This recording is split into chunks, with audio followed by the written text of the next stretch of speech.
आज हम लोग इस वीडियो के माध्यम से समझेंगे स्नेक बाइट के बारे में। सांप जब काट लेता है तो हमें क्या करना चाहिए। तो देखिए, सबसे पहले इसके कुछ इम्पोर्टेंट फैक्ट है वो पहले जानना होगा।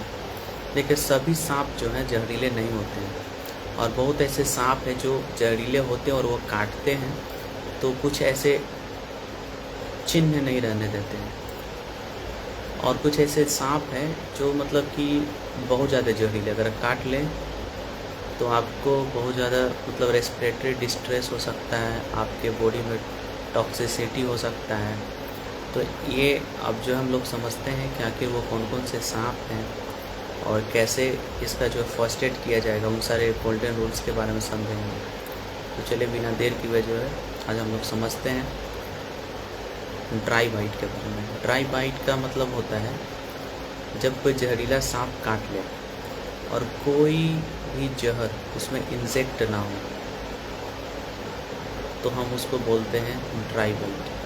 मतलब कोई ऐसा चिन्ह आपको नहीं देखने में लगेगा कि कुछ ऐसा कोई चीज़ काट लिया होगा, आपको बस लगेगा कि सिर्फ थोड़ा बहुत माइल्ड पेन लगेगा और ये सारा चीज़ होगा। लेकिन रियल में ऐसा जो है होता है कि सांप काट लेता है और कभी कभी चिन्ह नहीं भी होता है, और कभी कभी ऐसा भी होता है कि सांप काटता है और उसके जो है वो फैंक है उससे जो है जहर नहीं होता, उसमें नहीं पाए जाते हैं, तो कुछ ऐसा असर नहीं होता है। क्योंकि बहुत सारे ऐसे भारत में सांप हैं जिसके काटने से कुछ नहीं होता है, और बहुत ऐसे सांप मतलब गिने चुने ही हैं जिसके काटने से बहुत ज़्यादा मतलब समस्या हो जाता है।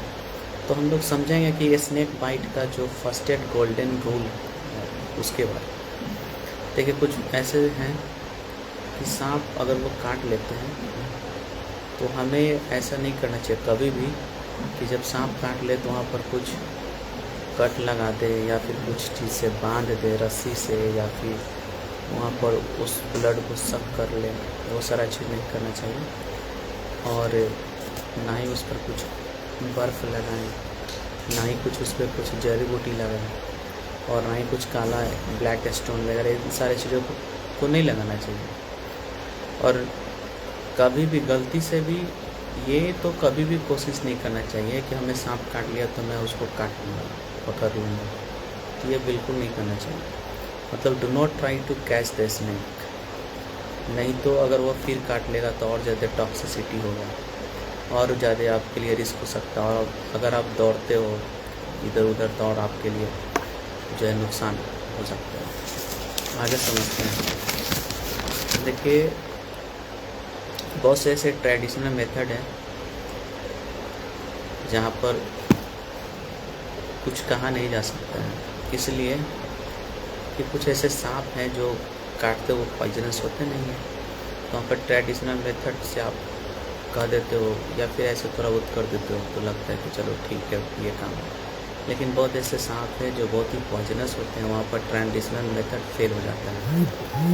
तो हमें समझना होता है अगर सांप काटे तो फर्स्ट मतलब करेक्ट फर्स्ट एड क्या होता है उसके बारे में समझिए। फर्स्टली पेशेंट को रीएश्योर करवाएं, उसको मतलब एक तरह से सपोर्ट दीजिए और उसे बोलिए कि दौड़ो नहीं, बैठे रहो। साथ में उसके जो हाथ पैर कहीं भी काटता है उसको इमोबिलाइज कर दीजिए, मतलब उसको ज़्यादा मूवमेंट में नहीं लाइए। दूसरी कि अगर कुछ पहना हुआ है जैसे रिंग या फिर घड़ी या फिर कुछ टाइट कपड़ा पहना हुआ है तो वो चीज़ सारे को खोल के हटा दीजिए, और पेशेंट को इमीडिएटली जो है हॉस्पिटल में शिफ्ट करवाइए। जो मल्टी स्पेशलिस्ट हॉस्पिटल है वैसे जगह, छोटे मोटे उन सारे जगहों पर नहीं, जो मल्टी स्पेशलिस्ट जहाँ पर बढ़िया इलाज हो सकता है वहाँ ले जाएं। और पेशेंट को बोलिए अगर ये चीज़ हो रहा है, सांप काट लिया, तो उसको हमेशा ध्यान रखना चाहिए कि हमें दौड़ना नहीं है। अगर वो दौड़ेगा तो ज़्यादा मतलब वेनम का एब्जॉर्प्शन होगा बॉडी में, तो उसके लिए वो और ज़्यादा। आगे समझते हैं कि स्नेक बाइट के टाइप ऑफ स्नेक बाइट वो समझेंगे। ये दो तरह के इसके स्नेक बाइट का टाइप होता है, एक न्यूरोटॉक्सिक और एक होता है वास्कुलोटॉक्सिक। न्यूरोटॉक्सिक में दो ऐसे सांप हैं जिनको मतलब काउंट हम लोग करते हैं, कोबरा एक क्रैत। ये दो ऐसे सांप हैं, स्नेक हैं जो न्यूरोटॉक्सिक होते हैं, जो हमारे नर्व मतलब हमारे जो ब्रेन वहाँ पर अफेक्ट करता है, हमें पैरालिसिस करवा देता है।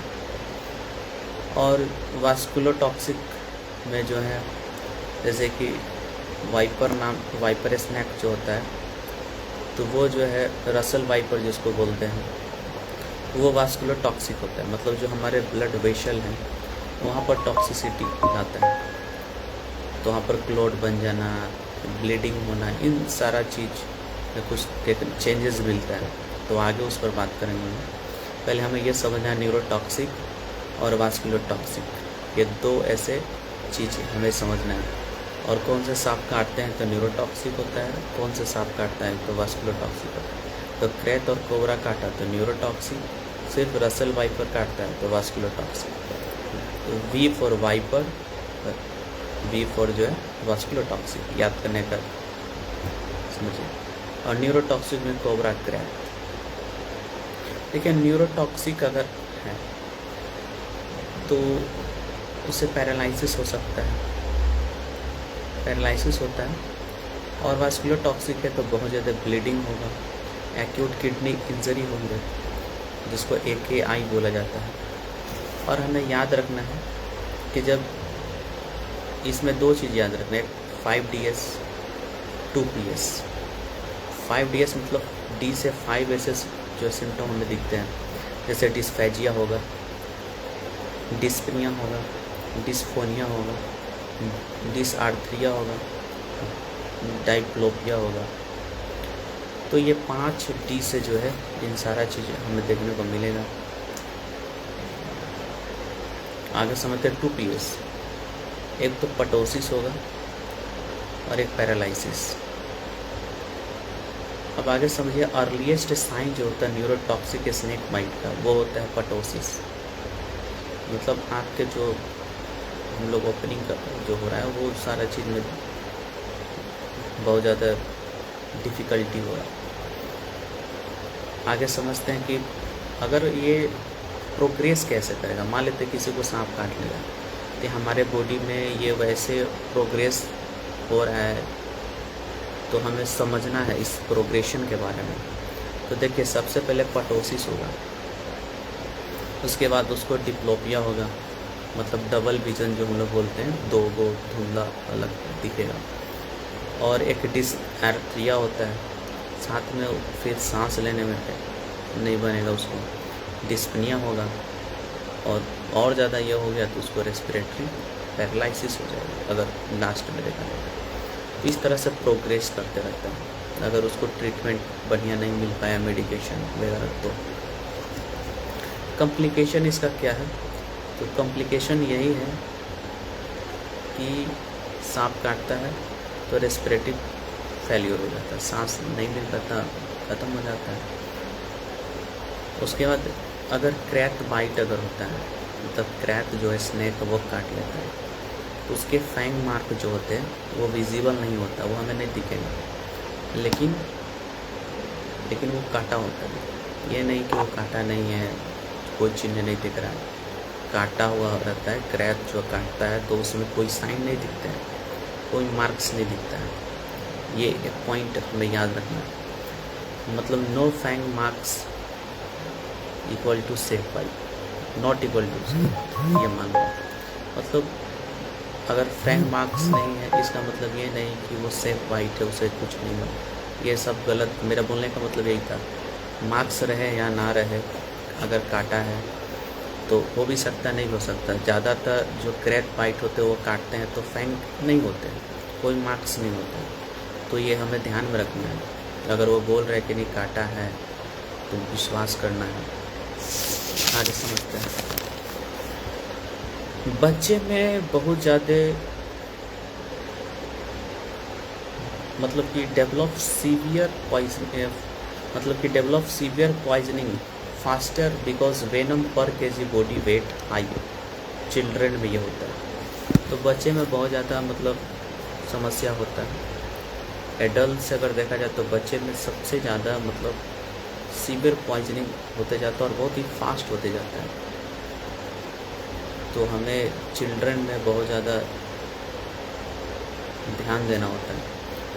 आगे हम बात करेंगे कंप्लीट ट्रीटमेंट और मैनेजमेंट। तो देखिए, कंप्लीट ट्रीटमेंट और मैनेजमेंट पर बात करें तो इनिशियल मैनेजमेंट जो होता है उस पर मैं अगले वीडियो में बताऊंगा।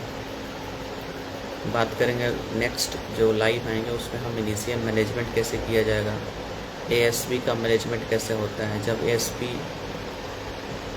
देना चाहिए नहीं देना चाहिए, इन सारी चीज़ों पर बात करेंगे।